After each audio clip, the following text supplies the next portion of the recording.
Salut Inès, comment ça va? Bah, ça va très bien et toi? Écoute, ça va super. Je te remercie d'avoir accepté mon invitation sur ce podcast. Bah, merci à toi surtout pour l'invitation. Avec grand plaisir. Alors, je vais essayer de te présenter en quelques mots. Ensuite, tu me corrigeras. Donc, pour l'audience, pour les gens qui ne te connaissent pas encore. Donc, toi, tu es formatrice en rédaction et en storytelling. Tu aides les entrepreneurs dans le fait de développer leurs compétences rédactionnelles. Ok, donc tu fais de la formation en ligne, mais aussi voilà, tu es formatrice en rédaction pour aider les entrepreneurs à être plus crédibles et finalement attirer du trafic sur leur réseau, sur leur site internet. Est-ce que j'ai bien résumé? C'est ça, alors oui, je suis formatrice en rédaction web et en storytelling pour les raisons que tu as citées. Et à côté de ça, je suis aussi rédactrice web de métier, qui est D'accord. mon cœur de métier. Voilà. Ok. D'accord. Voilà. Moi, en fait, je t'ai découvert sur Instagram il y a quelques mois, il me semble. Je Ok. cherchais, voilà, je cherchais de l'inspi sur LinkedIn. Mhm. Et puis voilà, je suis tombé sur ton compte, sur Instagram. Ensuite, je t'ai retrouvé sur LinkedIn. Et puis ensuite, il n'y a pas très longtemps, tu es apparu sur le live d'Iman. Donc voilà, je me Oui. suis dit, c'est un signe. Est-ce que tu peux nous dire un peu plus sur toi, sur ton parcours, par exemple? Oui, alors moi, ça fait pas finalement si longtemps que ça que je suis dans le game de l'entrepreneuriat, on va dire. Ça fait un peu plus de 2 ans. J'ai commencé assez jeune. En fait, j'ai fait un parcours classique d'études, donc un master en lettres appliquées à la rédaction professionnelle, donc pour être rédactrice web, justement. Et j'ai eu en fin d'études, tu sais, la période de stage de 6 mois en entreprise. J'ai adoré le métier de rédactrice web et beaucoup moins le salariat. Donc, je me suis dit, c'est vraiment pas fait pour moi. Donc, pourquoi pas se lancer directement après les études. J'avais rien à perdre, j'étais chez mes parents, j'avais pas de loyer, rien à payer. Donc, je me suis dit, on se lance. Si ça marche, tant mieux. Si ça marche pas, tant pis. De toute façon, j'irai chercher un emploi en entreprise. Et puis, finalement, ça a pris. Donc, j'étais contente. Ça a très vite pris, notamment grâce à ma présence sur LinkedIn. Et donc, ça fait maintenant 2 ans que je suis rédactrice web. Donc, j'aide les marques à asseoir leur crédibilité sur le web et à attirer du trafic grâce à la création de contenu. Et à côté de ça, que je suis formatrice. Ok, d'accord. Donc c'est assez rigolo, quoi. Ça veut dire que tu t'as jamais bossé en tant que salarié dans la rédaction web. Bah non, j'ai juste fait un petit stage, quoi. J'étais stagiaire, mais sinon, jamais Incroyable. CDI, plusieurs années, etc. Non. Incroyable. Et ok. Et du coup, si c'est pas indiscret, tes premiers clients, c'était qui? C'était des connaissances, de la famille ou pas du tout directement des gens qui sont tombés sur toi, sur ton contenu, en fait. Ouais, pas du tout. En fait, c'était vraiment des gens qui m'ont découvert grâce à ma stratégie de communication sur LinkedIn, que je ne Ah, connaissais donc pas du tout, que j'ai appris à connaître. Mais non, en plus, j'avais vraiment pour le coup aucun proche, que ce soit ami ou famille, dans la sphère de l'entrepreneuriat. Je ne connais que des salariés. Donc, j'étais vraiment toute seule dans mon univers et voilà. incroyable. Incroyable comme histoire. Et en fait, à quel moment tu as commencé à t'intéresser au storytelling? Est-ce que ça a toujours fait partie, entre guillemets, de ta formation? Est-ce que c'est quelque chose que tu avais l'habitude, entre guillemets, de faire inconsciemment? Ou bien à un moment donné, tu t'es rendu compte que ça faisait vraiment partie, quoi, de ton métier? Alors, ça ne faisait pas partie de ma formation. Moi, j'ai vraiment appris à être rédactrice web et de manière très académique, on va dire. Donc, il n'y avait pas du tout ce qui est copywriting, storytelling, ce qui est un peu américain. Moi, j'étais vraiment rédaction web pure. Et du coup, je l'ai découvert quand j'étais en stage, justement, où j'ai eu une mission, c'était rédiger le manifeste d'un hôtel de luxe, donc un peu comme une page à propos, finalement, une sorte d'article de présentation qui devait donner aussi envie de découvrir l'univers de la marque. Et j'avais jamais fait ça. Donc, je me suis un peu renseignée sur Internet, comme j'ai pu. J'ai commencé à bidouiller quelque chose. J'ai fait relire à tout le monde, je pense. Toute ma famille y est passée. Ils trouvaient ça plutôt pas mal. Moi, j'avais encore quand même un peu des réserves. je n'étais pas très satisfaite de mon travail, mais il fallait quand même que je rende quelque chose dans les délais. Donc, j'ai rendu ça. Malheureusement, ce n'est pas passé du tout. Mon Ah oui, chef de projet carrément. m'a dit non, non, il m'a dit oui, oui, ah non, bah, c'est pas ce qu'on attendait. Donc, bon, j'étais un peu dégoûtée, surtout que j'y avais passé plusieurs jours, même le soir et tout. Et pour tout dire, je me suis vraiment dit, bon, bah, laisse tomber, le storytelling, c'est pas ton truc. Au pire, tu feras des articles de blog bien beaux, bien jolis, ça ira, ça suffira. Mais finalement, non. Finalement, côté un peu sadique, je me suis dit, bah, je vais faire mon mémoire sur le storytelling. Voilà. Oui, carrément. Donc, du Ah, coup, t'as pris ouais, le non, taureau par les carrément. cornes. C'est ça. Donc, j'ai vraiment lu beaucoup de livres pour le coup. J'ai fait beaucoup de recherches. Vraiment, j'y ai passé les 3 derniers mois de mon stage, focus storytelling. J'ai rédigé mon mémoire, je l'ai présenté et ça a plu à mes professeurs de l'époque. J'ai Wow. eu une très bonne note d'ailleurs, donc j'étais très contente. Et après, pour enfoncer le clou, je me suis dit, bah, je vais sortir une formation sur le storytelling. Voilà, comme ça, la boucle est bouclée. Incroyable. Incroyable. Et est-ce qu'il y a, je sais pas moi, est-ce qu'il y a une personnalité qui t'a inspiré par rapport au travail de storytelling ou pas forcément? Non, pas forcément, parce que je te dis, je me suis vraiment.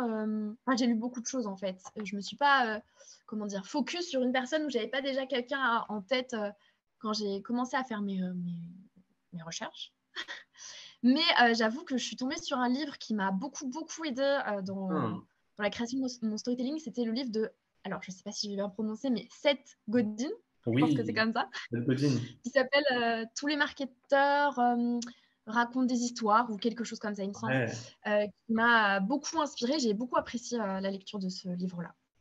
Voilà. Ok, super, super intéressant. Tu as lu d'autres livres de Seth Godin? Non, je me suis vraiment arrêtée celui-là qui était déjà pas mal. Il m'a pris beaucoup de temps. Ouais. Donc, je me suis arrêtée sur celui-là. Mais c'est vrai que je sais qu'il en a fait d'autres. Donc, il faudrait que j'aille jeter un coup d'œil. Ouais. Ouais. Il a fait un livre que j'ai lu. Bon, il y en a plein de super intéressants sur le marketing, mais qui s'appelle Ça, c'est le marketing. Et moi, Ok. ça a vraiment transformé enfin, ça n'a pas transformé ma vision, mais disons que ces derniers temps, il y a beaucoup de fausses croyances sur le marketing. Il y a des gens qui peuvent Mm. penser que ça peut être de la manipulation. J'imagine même aussi dans le rédactionnel, dans le travail de rédaction, ça peut être aussi pris comme de la manipulation. Et lui, en fait, il nous explique que non, non, lui, il prône un marketing qui est très humain. Donc voilà, ça vaut le coup de lire cet ouvrage. Et voilà, je voulais te demander si aujourd'hui, il y a voilà, il y a un étudiant ou un entrepreneur qui vient de commencer, qu'est-ce que tu lui dirais? Pourquoi ça vaudrait le coup pour lui de s'intéresser au storytelling?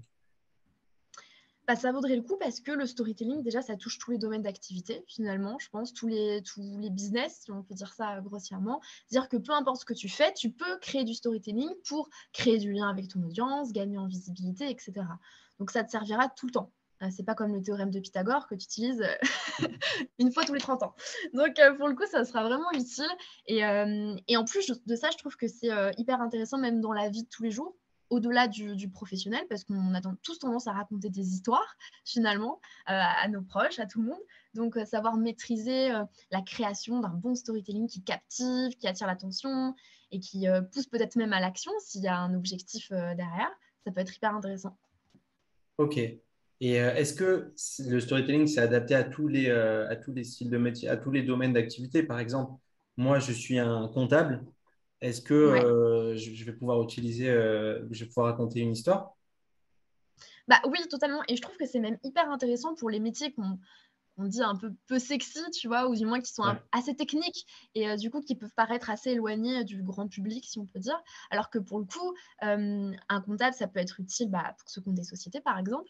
Et c'est vrai que l'administratif, c'est un peu la bête noire des entrepreneurs. Et si en plus, on a une communication qui est hyper technique, avec des termes qu'on ne comprend pas, en fait, on est trop éloigné et on ne s'y intéresse pas, alors que c'est hyper important. Et grâce au storytelling, ça va justement rapporter ce côté humain, ça va connecter avec ce qu'on va vivre dans la vie de tous les jours. Par exemple, on pourrait faire un storytelling d'un entrepreneur qui rencontre un problème de comptabilité. Toi, tu relates cette expérience-là qu'on t'a racontée. Et du coup, tout de suite, on va s'identifier, on va se dire, c'est vrai que j'ai eu ce problème-là, ou alors peut-être que j'aurai ce problème-là. Et du coup, on a tout de suite, on s'intéresse tout de suite plus, on a plus envie d'y connaître, c'est plus sympa. Ok. Bah, écoute, c'est génial parce qu'en plus, là, tu nous as donné un exemple concret. pour les gens Mm. qui connaissent pas et qui ont envie de savoir comment ça fonctionne. En fait, on utilise le storytelling pour rédiger des posts principalement ou pour Oui, remplir du contenu sur notre site internet. c'est ça, c'est beaucoup de posts réseaux sociaux, parce que les réseaux sociaux, ça marche bien pour ça. On a beaucoup plus cet aspect storytelling. On vous retrouve aussi sur les sites internet, les pages à propos notamment. C'est là où, en Oui, général, c'est le contenu le plus storytellé, on va dire. Mais voilà, aussi, il n'y a pas que l'écrit, hein. On peut le faire aussi en vidéo. Ça marche bien avec les je stories, vais hein. te C'est là où on le demander. retrouve le plus. On ne le sait pas forcément qu'on fait du storytelling, mais toutes les stories, notamment Instagram, c'est du storytelling finalement. Ouais, complètement.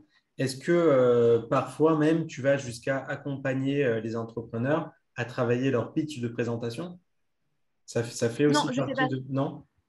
Parce Non, que je fais pas ça. Moi, je fais c'est vraiment aussi une l'écrit de l'écrit. histoire. Ouais, non, mais carrément.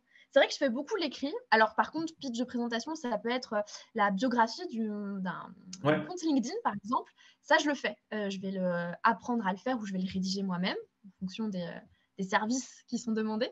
Mais ça, oui. Donc, tout ce qui reste écrit, pitch de présentation écrit, même des fois, j'ai fait des lettres de motivation, donc c'est pour Ah dire. oui, carrément. Mais voilà, après, si ça va être vraiment une présentation orale pour un commercial, par exemple, là, non, je ne vais pas intervenir Ouais. dans le processus. Là, c'est déjà plus du travail de commercial. Ouais, voilà, c'est ça. Ok. Et bah, j'ai vu que sur ta bio Instagram, tu as mis le Ouais, nombre d'élèves que tu avais formés, un peu plus de 100.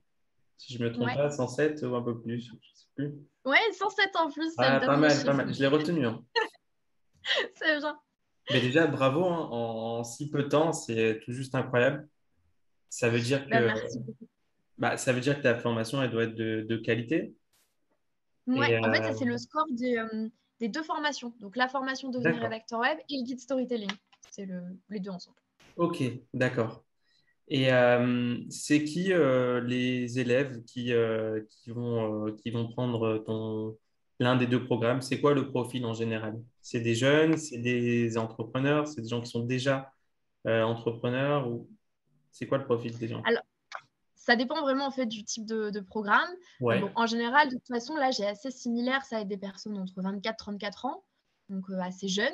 ouais. Et pour le devenir rédacteur web, bon, c'est vrai que c'est majoritairement des femmes, on va pas se le cacher.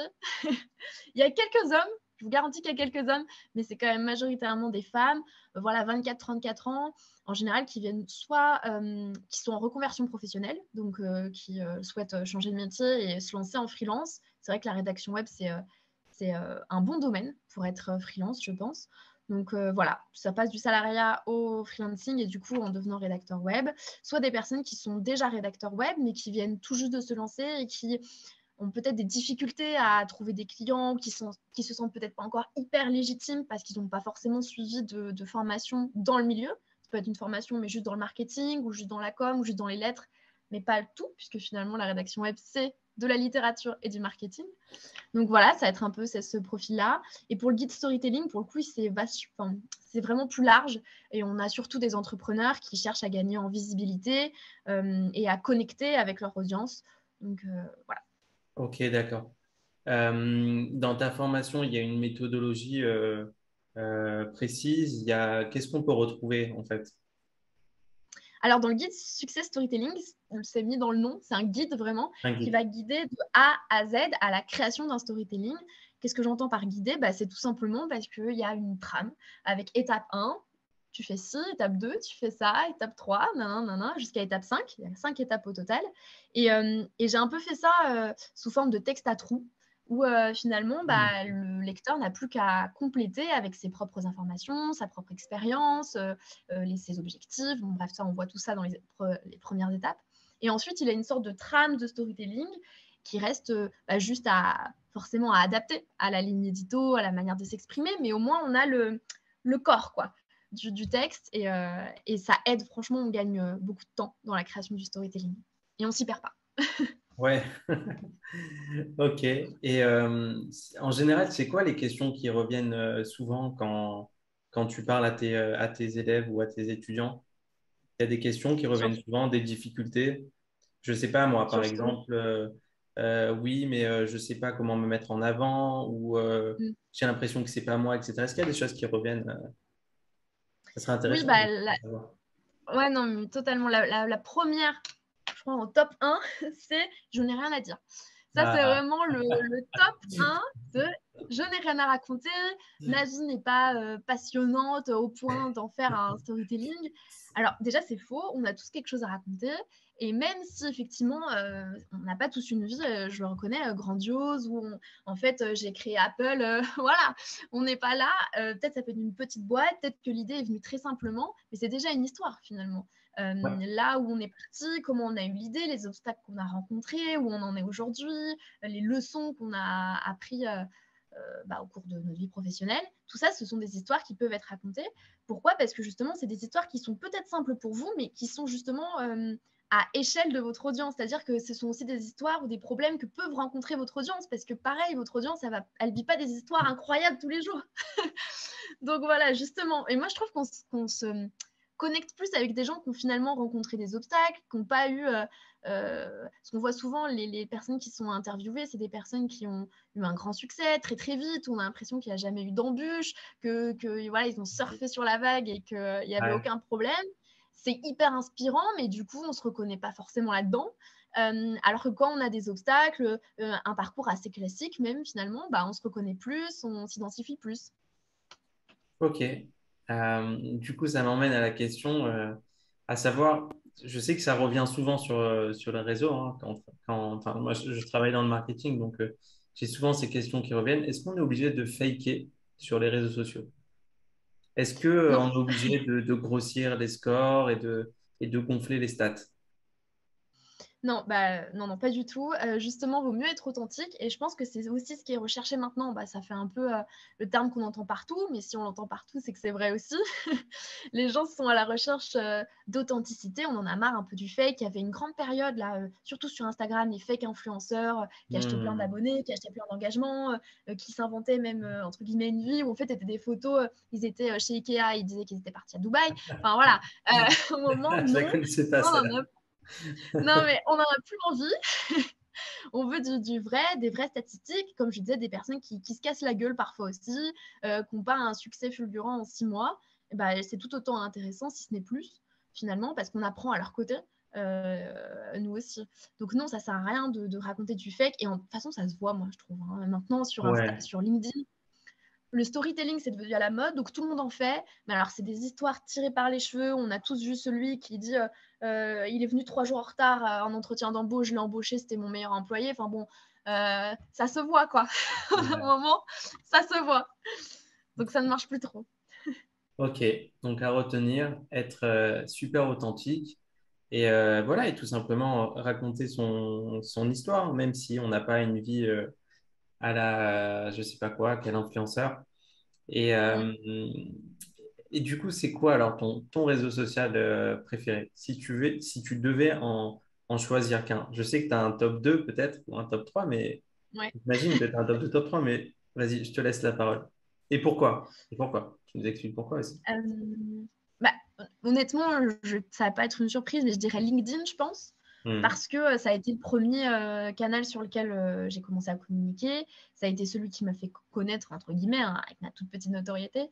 Donc, c'est celui mon canal de cœur, on va dire. Mais c'est vrai que j'ai appris à découvrir un peu Instagram ces derniers temps et j'aime bien. Ouais, c'est sympathique Instagram. Oui. Un format préféré ou un format de publication sur Instagram préféré? Mais du coup, la Sur story. Instagram, ouais, sur Instagram, j'aime bien les stories. C'est vrai qu'on le voit pas trop sur LinkedIn. Enfin, ils ont mis la fonctionnalité, mais peu de gens l'utilisent. Donc avant, je faisais beaucoup de stories sur LinkedIn et c'était avant de me mettre sur Instagram. Maintenant que je suis sur Instagram, du coup, j'en fais plus trop sur LinkedIn et beaucoup plus sur Insta. Donc j'aime bien. En plus, on peut voir les backstage. Il y a un côté plus authentique, justement. C'est sympa. Sinon, sur Insta, oui, c'est principalement des visuels assez classiques, mais j'aime bien les mêmes. J'en fais pas mal là. Ouais, les Je me mêmes, c'est tente sympa. au même, je trouve ça sympathique. Et voilà, sur LinkedIn, c'est principalement du texte, hein. On Ouais, reste dans le classique d'une un rédactrice peu, web, quoi. ouais, ouais, un peu plus sérieux. C'est ça. Excellent. Et du coup, si je te demande, c'est quoi les valeurs que tu défends au quotidien? Est-ce que tu veux nous partager tes valeurs, ton pourquoi? Qu'est-ce qui se cache Ouais. derrière? Voilà. faire tout ça. Tu sais que ça a été une grande question, ça, le pourquoi et les valeurs, parce que bah, ça fait partie intégrante d'une stratégie de communication. En général, on part de ça finalement. Quel est ton pourquoi? Quelles sont les valeurs que tu souhaites transmettre? Ta ligne édito, ta charte édito, ta cible, bref. Ouais. Et moi, pas du tout. J'ai jamais fait ça. Enfin, j'ai fait ça, mais très tardivement, on va dire. Je me suis lancée, j'avais envie d'écrire, on m'avait dit comment faire, j'ai respecté à la lettre. C'était la période où il y avait une grande affluence sur LinkedIn, ça marchait bien, il y avait un bon reach, tout partait très vite. Donc, du coup, j'ai surfé sur la vague sans jamais trop me poser de questions.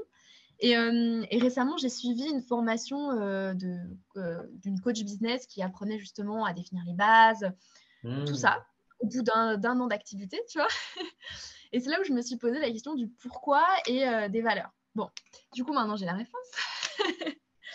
Du coup, dans les valeurs, je dirais le professionnalisme, mais ça, je pense que c'est un peu tout le monde, parce que c'est important quand on est freelance d'être professionnel. Donc, cela va dans respect des deadlines, par exemple, respect du collaborateur aussi dans les échanges, même si parfois on a envie de s'énerver. Il faut rester professionnel et prendre un peu sur soi. La technique, c'est de ne pas répondre tout de suite.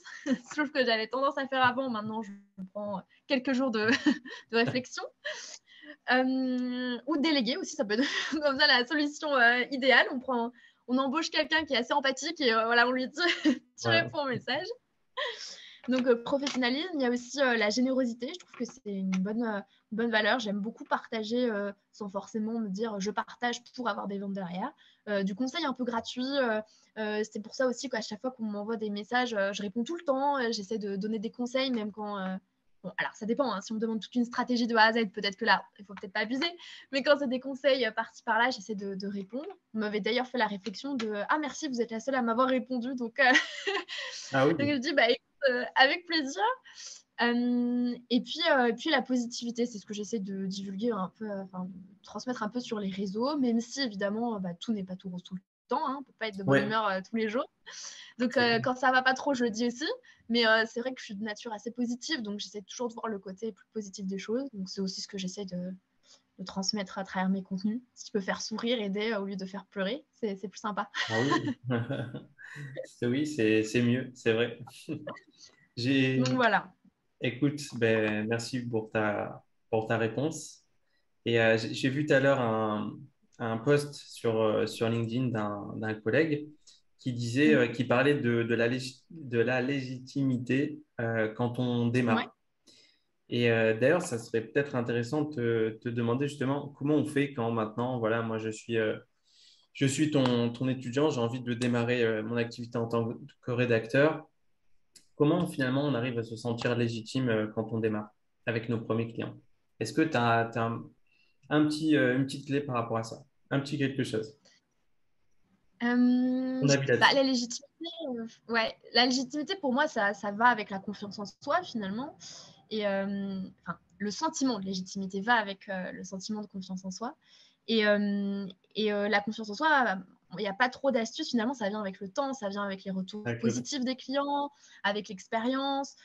C'est sûr que quand on débute, mais toute nouvelle activité, on n'a pas trop confiance, on a un peu peur, on ne sait pas si on va bien faire ou mal faire. Donc bon, ça viendra avec le temps, mais justement, l'idée, ça serait de passer à l'action et de ne pas attendre qu'on se sente légitime, parce que si on ne met jamais rien en place, on se sentira finalement jamais légitime. Donc du coup, il faut quand même passer à l'action, ça c'est le premier conseil. Et le deuxième conseil, ça serait de se former, parce que forcément, quand on se forme, on acquiert du savoir, on acquiert des connaissances, peut-être un plan d'action, et du coup, on se sent plus légitime dans ce qu'on va avancer, puisqu'on sait que d'autres personnes avant, qui ont testé, qui ont des clients, le font, et ça fonctionne. Donc on se sent peut-être un peu plus légitime, mais là encore, il y en a beaucoup qui achètent beaucoup de formations, qui suivent beaucoup de formations, mais qui mettent jamais rien en place derrière. Là encore, ça ne sert pas à grand-chose finalement d'accumuler du savoir pour rien mettre en place derrière. Donc je reviendrai au premier conseil, c'est de passer à l'action. Passer à l'action, ouais, c'est... Ouais, finalement, il n'y a que ça en fait, hein, pour engranger de l'expérience et pour lancer la machine, hein. Bah, c'est ça. Et puis après, l'action, c'est pas obligé forcément de trouver 10 clients au premier jour, de se mettre un objectif irréalisable. Ça peut être ne serait-ce que créer un petit post LinkedIn, même s'il fait 2 vues, bah, au moins on aura fait notre post LinkedIn et on aura commencé à avancer C'est clair. dans notre carrière. Ouais. Ça me fait penser aussi au fait de quand on démarre, parfois on ne sait pas vraiment comment s'y prendre avec les clients. Mais rien que le fait, je trouve, je me rappelle d'un truc, c'est que une fois, j'étais vraiment à mes débuts et je suis arrivé en basket, jean, etc. à un rendez-vous avec Mhm. un gros client. Et le client m'a fait la réflexion. Il m'a dit, Ok. ah ouais, tu viens comme ça au bureau et tout. Et en fait, ça m'a travaillé. Et je pense que ce qui peut aider quand on démarre, c'est, disons, d'essayer d'être le plus professionnel possible. Et ça passe déjà par un minimum de voilà, faire attention à comment on se présente. Voilà, pour ceux qui ont envie, un petit attaché case, je sais pas moi. Ça, c'est des petits trucs, mais ça peut aider déjà à faire un peu plus pro et justement à renforcer un peu cette estime de OK, je démarre, mais je présente bien. Bah, Voilà. moi, je te rejoins, oui et non, en fait. Je te rejoins, oui, dans le sens où se sentir bien, dans le sens où on se sent prêt, on s'est préparé, que ce soit mentalement ou physiquement, forcément, on gagne déjà confiance en soi. Moi, je pars du principe que la mode, entre guillemets, le maquillage pour les femmes ou quoi que ce soit, Bien c'est de sûr. la confiance en soi. Bien sûr. Voilà, ça donne confiance en soi. Il ne faut pas que ce soit pour les autres, il faut que ce soit déjà pour soi pour qu'on Oui, prenne confiance. bien sûr. Donc, bien se préparer, voilà, mettre une petite chemise, si on se sent plus professionnel avec une chemise, ok. Pourquoi pas? Par contre, dans le sens où euh, enfin, pas s'inventer, mais se donner un genre pour essayer de plaire à l'autre parce qu'on sait que c'est un gros client et que le client il aime que les gens en costard, moi je suis pas trop pour, dans le sens où on va se sentir peut-être mal à l'aise. En fait, il faut qu'on se sente bien à l'aise. Si on se sent mal à l'aise, ça va se ressentir et du coup, au final, ça ne matchera pas. Et travailler avec un client qui correspond pas à nos valeurs, si nos valeurs c'est jean basket par exemple, tu vois, et Je suis ben on d'accord. trouve des clients aussi jean basket. Donc, Je suis d'accord. donc Je voilà, suis si c'est d'accord. pour se sentir bien, oui. Si c'est pour se donner un genre et qu'au final on se sente mal à l'aise, bon, pas forcément. Non, surtout pas. Alors peut-être que je me suis pas peut-être bien expliqué. Non, le but c'est pas de montrer qu'on est quelqu'un de différent, mais c'était plus dans le sens, comment dire, de mettre une ambiance professionnelle. Ouais. Aujourd'hui, quand je vais voir mes clients, je suis en basket, en t-shirt, ça ne dérange pas parce que j'ai l'expérience, j'ai l'expertise, Mm-mm. etc. Donc il n'y a pas forcément besoin de. Mais peut-être qu'au début, justement, faire attention à des détails pour au moins faire un petit peu pro. Par exemple, ne pas mettre son téléphone sur la table avec des messages toutes les 2 secondes. En fait, c'est des petits trucs, quoi, comme ça. Mais le mode avion. Le mode avion. Non, mais ça, c'est vraiment, oui, effectivement, le coup du téléphone où Ah, finalement terrible. la personne est plus sur son téléphone en train de répondre ou alors on entend ding, ding, ding, ding tout le long. Bon, pas ouf. C'est terrible. Donc voilà, ça m'a fait penser à ça. C'est des petites choses voilà, quand on débute sur la question du sentiment de légitimité. Alors Inès, est-ce que tu as des petits projets pour la rentrée ou pas? Qu'est-ce qui est prévu pour l'année prochaine? Est-ce que tu as des objectifs? Est-ce que tu veux nous les partager? Ouais, bah, j'ai même un gros projet, enfin, un Ah, petit projet, un gros projet, génial. qui est pour la rentrée de septembre, là, donc dans pas longtemps. Je ne sais pas quand sortira l'interview, mais en tout cas, c'est pour septembre. Et c'est un projet de formation encore, pour Waouh. changer, mais un peu original, on va dire. C'est un bundle de formation. Alors, je ne sais pas si tu connais ce qu'est un bundle, mais en gros, la définition marketing d'un bundle, c'est un pack de produits ou de services qui sont vendus ensemble à un prix moindre que si on achetait chaque produit ou chaque service séparément. On retrouve par exemple avec la suite Microsoft ou des choses comme ça qui vendent tout en pack et c'est moins cher que si on achète chaque élément distinct. Donc là, c'est exactement le même principe, mais avec des formations sur le content marketing, donc le marketing de contenu, où en fait, j'ai réussi à réunir 12 experts du marketing de contenu Waouh. que je voulais absolument, qui sont experts chacun dans un canal finalement de communication. Donc, on va avoir Instagram, YouTube, LinkedIn, TikTok, Pinterest, Waouh. Clubhouse. On a aussi de la stratégie de manière générale. On va avoir le webinaire, le podcast, la newsletter, le blog et la vidéo. Ah oui, Oui, c'est on a fait tout. complet. Ouais, donc il y a Génial. vraiment, voilà, on ratisse finalement tous les canaux et formats de communication qu'on peut retrouver sur le digital, avec chaque 12 experts donc, dans leur domaine, qui sont assez reconnus, on va dire, toutefois sur les réseaux, et qui ont tous créé une formation sur leur thématique, qui seront donc vendues dès septembre en pack. Donc, ça veut dire que vous ne Génial. pourrez qu'acheter les 12 ensemble. Et ce sont des formations qui sont exclusives pour le bundle. Donc, vous ne pourrez pas les Waouh. trouver ailleurs, justement, séparément, chez les autres experts. Donc, ça va être assez cool. C'est un gros projet. Ça demande beaucoup de travail. Mais j'ai hâte que ça sorte bientôt. C'est pas un petit projet là. Ouais. Et puis, c'est assez nouveau parce que c'est collaboratif. Et c'est vrai Ouais. quand on est freelance, c'est vrai, on a tendance à travailler souvent seul. Donc là, c'était un gros challenge de travailler avec d'autres personnes, d'essayer de réunir et de trouver des dates communes pour les, pour les événements, pour la communication, pour tout ça. Mais on y est arrivé, on tient bon. Waouh. Et c'est quand même hyper cool et hyper challengeant. Donc c'est ça qui est top. Waouh. Bah, écoute, c'est un super projet et voilà, on a de voir hein, qu'est-ce que tu nous proposes dans cette formation. Et Ouais, voilà, on va te suivre hein, sur les réseaux, on va voir. C'est censé sortir en début septembre, c'est ça? c'est ça. Ça sortira officiellement le 6 septembre. Oui. Pour ceux que ça intéresse de suivre la création d'un bundle ou oui, la création d'un bundle. J'en parle toutes les semaines dans ma newsletter du lundi, donc vous pouvez vous D'accord, abonner. C'est les backstage en fait. Donc j'ai fait toutes les étapes de génial. création, mon mood, les problèmes qu'on rencontre justement et ce qui fonctionne bien. Et voilà, comme ça vous avez plein d'infos en avant-première aussi. Waouh, génial. Ben, écoute, on va inviter voilà, les gens à se connecter. Donc, sur ton Instagram, on mettra le lien dans la bio, le LinkedIn, ton site internet. Ouais. Et voilà, les gens pourront s'inscrire sur la news à travers ton site internet. Oui, c'est ça. Ouais, Il y a il y a le lien un, tout en bas dans le footer du site. Voilà, un la footer. page. Nickel, super. Eh ben, écoute, Inès, est-ce que tu as un petit mantra à nous partager pour finir? Quelque chose que tu... Euh, je répète toujours le même et on dit que ça fait un peu classique, mais moi je l'aime bien. C'est quand on veut, on peut, mais il faut s'en donner les moyens. Je précise toujours le mais parce que quand on veut, on peut, mais si on attend juste, ça ne fonctionnera pas. Donc voilà, mais croyez en vos rêves. Si c'est vraiment quelque chose qui vous passionne, que vous avez envie de le faire, vous croyez en votre projet, alors ça marchera. Waouh. Bah, écoute, super inspirant là pour le coup. Super, super inspirant.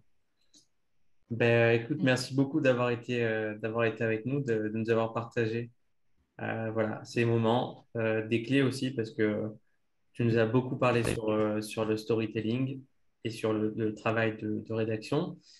Voilà, j'invite vraiment tout le monde à te suivre et voilà, et à suivre ton actu, puisque une très grosse formation de bundle sort en début septembre.